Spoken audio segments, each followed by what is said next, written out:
आज की इस वीडियो में हम दो टॉपिक्स कवर करेंगे और एक पहला टॉपिक ये है कि हम कंपोनेंट्स देखेंगे एक वेक्टर के 2 डायमेंशन में और 3 डायमेंशन में। मतलब हम एक 2 डायमेंशनल वेक्टर को कैसे रिजॉल्व कर सकते हैं उसके कंपोनेंट्स के अंदर। और फिर हम देखेंगे कि पोलर कोऑर्डिनेट सिस्टम क्या होता है और हम कैसे कार्टेशियन कोऑर्डिनेट सिस्टम से पोलर कोऑर्डिनेट सिस्टम के अंदर मूव कर सकते हैं। तो सबसे पहले देखते हैं रेक्टेंगुलर कंपोनेंट्स किसी एक वेक्टर के कैसे कैलकुलेट किए जा सकते हैं। फर्स्ट करें कि हमारे पास 2 डायमेंशनल एक वेक्टर है, ये एक्स एक्सिस है, वाई एक्सिस है।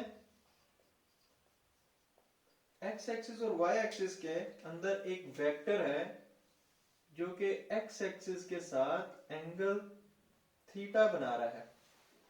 अगर ये एक्स एक्सिस के साथ एंगल थीटा बना रहा है तो ये ना तो कंप्लीटली एक्स एक्सिस में है ना कंप्लीटली वाई एक्सिस में है, बल्कि इनके दरमियान में है।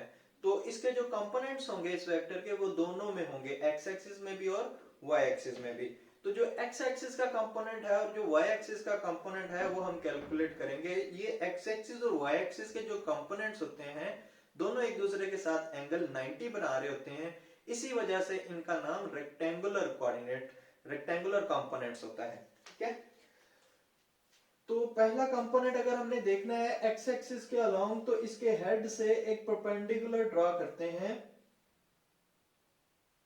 एक्स एक्सिस के ऊपर, और इसकी टेल से इस परपेंडिकुलर तक का जो डिस्टेंस होता है इसे ए एक्स कहेंगे, यानी कि ये ए वेक्टर का एक्स कंपोनेंट है। इसी तरह एक परपेंडिकुलर ड्रॉ करेंगे वाई एक्सिस के ऊपर, और ये ओरिजिन से यानी कि इसकी टेल से इस वेक्टर के हेड के सामने तक जो वाई एक्सिस की जो लेंथ है ये ए वाई कहलाएगी।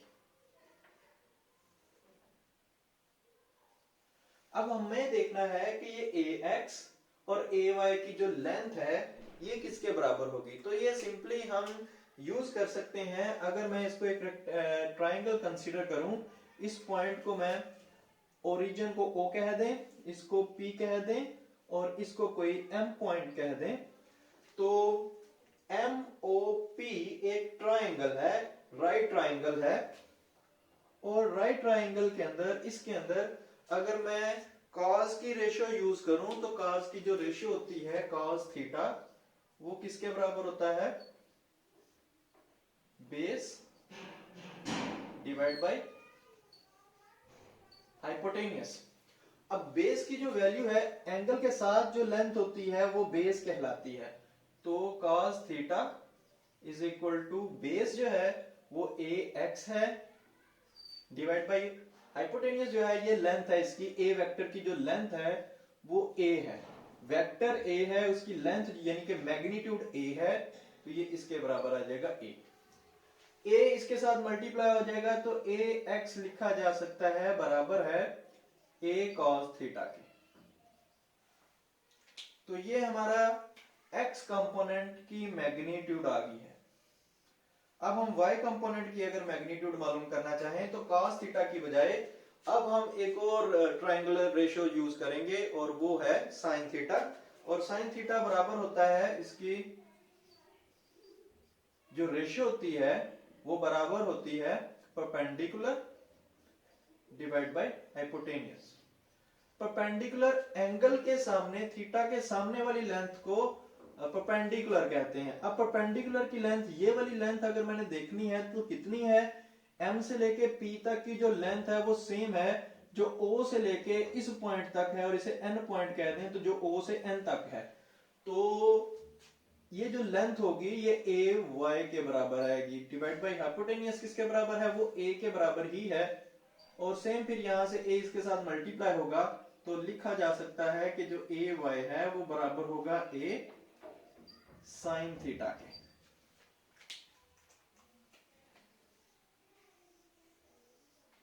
तो ये 2 डायमेंशन के अंदर हमने वेक्टर को उसके कंपोनेंट्स के अंदर रिजॉल्व कर लिया। जो ए एक्स है वो ए कॉस थीटा है और जो ए वाई है वो ए साइन थीटा है। आप कह सकते हैं कि किसी भी वेक्टर को जब रिजॉल्व किया जाए तो उसके एंगल के साथ वाला जो कंपोनेंट होता है वो cos के साथ लिखा जाता है, और एंगल के सामने वाला जो कंपोनेंट होता है या एक कॉस के साथ और दूसरा फिर साइन के साथ लिखा जाएगा। तो आप पहले कॉस का जो है वो याद रखेंगे, कॉस जो होगा वो कैसे लिखा जाएगा, एंगल के साथ वाला जो कंपोनेंट होता है वो कॉस के साथ लिखा जाता है, कॉस थीटा के साथ। ये तो कोई एक वेक्टर ए था 2 डायमेंशन के अंदर। फर्ज करें अब हम 3 डायमेंशन के अंदर बात करते हैं, 3 डायमेंशनल वेक्टर की बात करेंगे।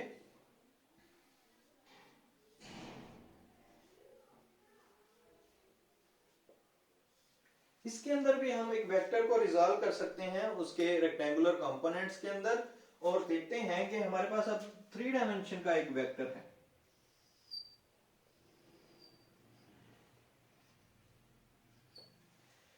थ्री डायमेंशन के वेक्टर में ये एक वेक्टर है यहां पे, और इस वेक्टर को आर वेक्टर कह देते हैं।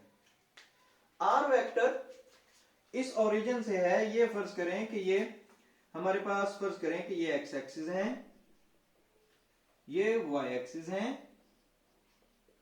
और ये जी एक्सिस है। तो अब यहां पे इसके जैसा एक सिंपल रिलेशन नहीं आएगा, क्योंकि ये वेक्टर 3 डायमेंशन में, मान लें कि आप जिस कमरे में बैठे हैं उस कमरे के एक कोने में से एक स्टिक जो है एक एयर तक आ रही है, यहां पे आपकी हाइट तक आ रही है, तो वो जो लेंथ है, वो जो वेक्टर है वो 3 डायमेंशनल है। अगर ये बोर्ड के अंदर अंदर एक वेक्टर होगा तो वो 2 डायमेंशनल होगा, और अगर वो स्पेस में आएगा तो वो 3 डायमेंशनल। इसका मतलब है कि उसके जो कंपोनेंट्स होंगे वो 3 होंगे, एक्स एक्सिस में भी होगा, वाई एक्सिस में भी होगा और जी एक्सिस में भी होगा। हमें उसके लिए लेट करना पड़ेगा कि जो एक्स एक्सिस से जो एंगल बना रहा है वो अल्फा एंगल बना रहा है, जो वाई एक्सिस से एंगल बना रहा है वो बीटा एंगल बना रहा है, और जो जी एक्सिस से एंगल बन रहा है वो गैमा एंगल बन रहा है। इस केस के अंदर हमें 3 एंगल्स कंसीडर करने पड़ेंगे, तीनों एक एक्स एक्सिस के साथ, एक वाई एक्सिस के साथ और एक जी एक्सिस के साथ। 2 डायमेंशन के अंदर हम एक्स एक्सिस के एक ही एंगल कंसीडर करते हैं और उसकी मदद से हम कैलकुलेट कर लेते हैं दोनों कंपोनेंट्स को। अब ये जो 3 कंपोनेंट्स हैं 3 एंगल के साथ आएंगे, अल्फा बीटा एंड गैमा। अब पहला देखें, ये वाला जो कंपोनेंट होगा जो एक्स एक्सिस के अलोंग होगा, वो कंपोनेंट, उसको मैं कह देता हूं कि वो कोई एक्स कंपोनेंट है। एक्स कंपोनेंट बराबर होगा वेक्टर की मैग्नीट्यूड। इसको ज़हन में रखें, एक्स कंपोनेंट जो भी होता है वेक्टर की मैग्नीट्यूड या तो cos थीटा आता है या sin थीटा। अगर तो वो एंगल के साथ वाली लेंथ होगी तो वो cos के साथ लिखी जाएगी। तो ये जो वेक्टर है इसका एक्स एक्सिस में जो कंपोनेंट होगा वो लिखा जाएगा ए आर, इसकी आर इसकी मैग्नीट्यूड और साथ में cos, क्योंकि हम एक्स एक्सिस के साथ, एक्स एक्सिस के अंदर इसका कंपोनेंट मालूम कर रहे हैं और एंगल भी जो है वो एक्स एक्सिस वाला यूज करेंगे तो cos अल्फा आएगा।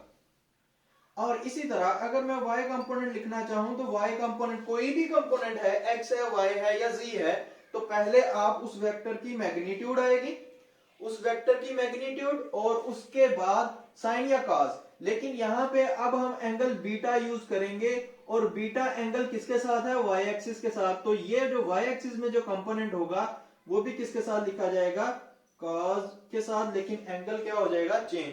अब यहां पे मैंने साइन क्यों नहीं लिखा, साइन इस वजह से नहीं लिखा कि क्योंकि एंगल के साथ वाली लेंथ है, तो एंगल कौन से वाला यूज कर रहे हैं, बीटा, तो बीटा के साथ वाली लेंथ cos से ही लिखी जाएगी।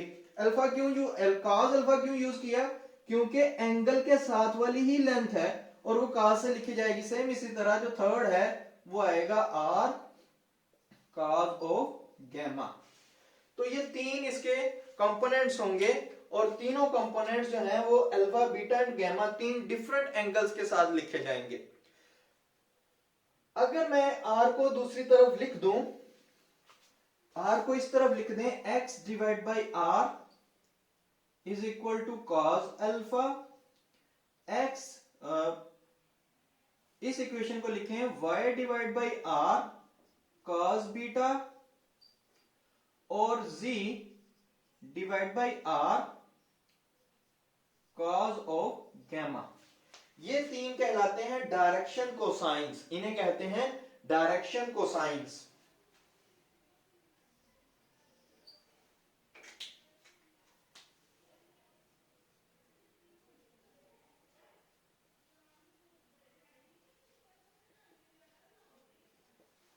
Direction cosines. अगर मैं इन तीन इक्वेशंस को, ये जो बेसिक इक्वेशंस हैं, इन तीनों का स्क्वायर ले लिया जाए और इन्हें ऐड कर लिया जाए, तीनों का स्क्वायर ले लिया जाए, पहले इसका स्क्वायर लिखें तो ये आएगा एक्स स्क्वायर, इसका स्क्वायर ले लिया गया, और फिर इसका square plus Y square plus जी स्क्वायर। मैंने तीनों इक्वेशंस का स्क्वायर लिया और ऐड कर लिया, इज इक्वल टू दूसरी तरफ राइट हैंड साइड पे इनका स्क्वायर और ऐड कर लें, R square cos square alpha plus R square cos square beta plus R square and cos square gamma. R square इसमें से कॉमन है तो आएगा X square plus Y square plus ji square is equal to, R common आएगा तो ये आएगा R square into cos square alpha plus cos square beta plus cos square gamma. ये जो आइडेंटिटी है, ये आइडेंटिटी 1 के बराबर होती है, तो हम लिख सकते हैं जो आर स्क्वायर होता है वो बराबर होगा x square plus Y square plus जी स्क्वायर। ये इसकी मैग्नीट्यूड है 3 डायमेंशन में। अगर मैं वेक्टर लिखना चाहूं कि ये जो वेक्टर है आर, ये कैसे लिखा जाएगा, जो आर वेक्टर है ये बराबर होगा एक्स आई प्लस वाई जे प्लस जी के। अगर तो 2 डायमेंशनल है तो ये एक्स वाई और जी जो यहां पे लिखे गए हैं, ये एक्स वाई जी असल में इसके कंपोनेंट्स है, X axis Y axis and Z axis में। तो एक्स की आप वैल्यू लिख दें तो यहां पे एक्स की वैल्यू है वो आर कॉस अल्फा है और R cos beta and R cos gamma, ऐसे भी लिखा जा सकता है। एक वेक्टर आर ऐसे लिखा जा सकता है, आर इंटू आर चूंकि सब में कॉमन होगा इस वजह से, तो एक्स के साथ लिखा जाएगा कॉस अल्फा आई प्लस कॉस बीटा जे प्लस कॉस गैमा के यूनिट वेक्टर्स। तो एक वेक्टर को ऐसे लिखा जा सकता है इसके 3 डायरेक्शंस के साथ। तो ये तो हो गया 2 डायमेंशन और 3 डायमेंशन में हम जस्ट कार्टेशियन कोऑर्डिनेट सिस्टम की बात कर रहे थे। अब हम बात करते हैं पोलर कोऑर्डिनेट सिस्टम की।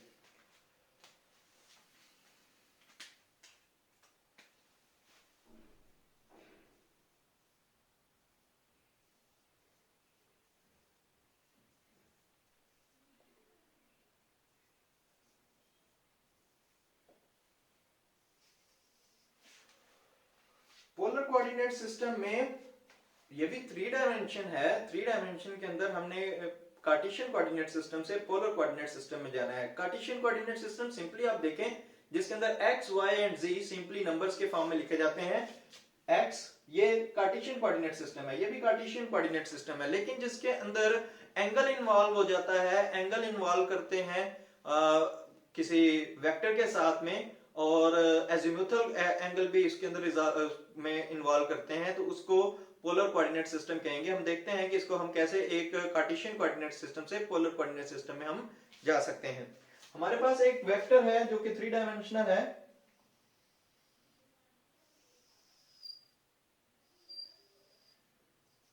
देखें ये एक्स एक्सिस है, वाई एक्सिस है और जी एक्सिस है, और कोई एक वेक्टर है और वेक्टर आर है। अब आर वेक्टर की हम प्रोजेक्शंस देखते हैं। प्रोजेक्शंस एक्स एक्सिस के अलोंग भी होंगी, वाई एक्सिस के अलोंग भी होंगी और जी एक्सिस के अलोंग भी होंगी। अब सेम वही वाली आपने तस्वर करना है कि एक कमरे के कोने में से, एक कॉर्नर में से यहां तक कोई आपकी हाइट तक एक वेक्टर आ रहा है। अब आप देखें कि ये जो एक्स एक्सिस और वाई एक्सिस है ये मिलके कमरे का फ्लोर बनाएंगे, और ये जो जी एक्सिस वाली लाइन है ये उसकी हाइट है कमरे की। 3 लाइंस किसी भी एक कोने पे 3 लाइंस आके मिलती हैं, तो आप अंदाजा लगा सकते हैं कि वो 3 डायमेंशनल है। तो इसका जो हमने कंपोनेंट देखना है एक्स एक्सिस में, उसके लिए मैं एक परपेंडिकुलर ड्रा करता हूं इस फर्श के ऊपर, यानी कि इस फ्लोर के ऊपर। जैसे ही जो उसकी हाइट है, यहाँ पे वेक्टर है, वेक्टर की ये हेड है, हेड से जब मैं परपेंडिकुलर ड्रा करूंगा तो इस रूम के फ्लोर पे जाके वो कट करेगा, वहां पे जाके वो नॉर्मल जो है स्ट्राइक करेगा। तो मैं यहां से एक परपेंडिकुलर ड्रा करूं इसके ऊपर, तो जो परपेंडिकुलर होगा वो इस फ्लोर पे आके टकराएगा, स्ट्राइक करेगा। ये फ्लोर का पॉइंट है, इस फ्लोर के ऊपर आके वो स्ट्राइक करेगा। अब अगर मैंने इसका कंपोनेंट देखना है, ये वाला, ये वेक्टर कह दें इसको वेक्टर, ये यानी कि जब आप एक वेक्टर को उसके हेड से एक परपेंडिकुलर ड्रा करेंगे, स्ट्राइक करेगा वो फ्लोर पे, फ्लोर से उस फ्लोर पे जहां पे स्ट्राइक किया है वहां से उस कॉर्नर तक का जो डिस्टेंस है वो ये लाइन है।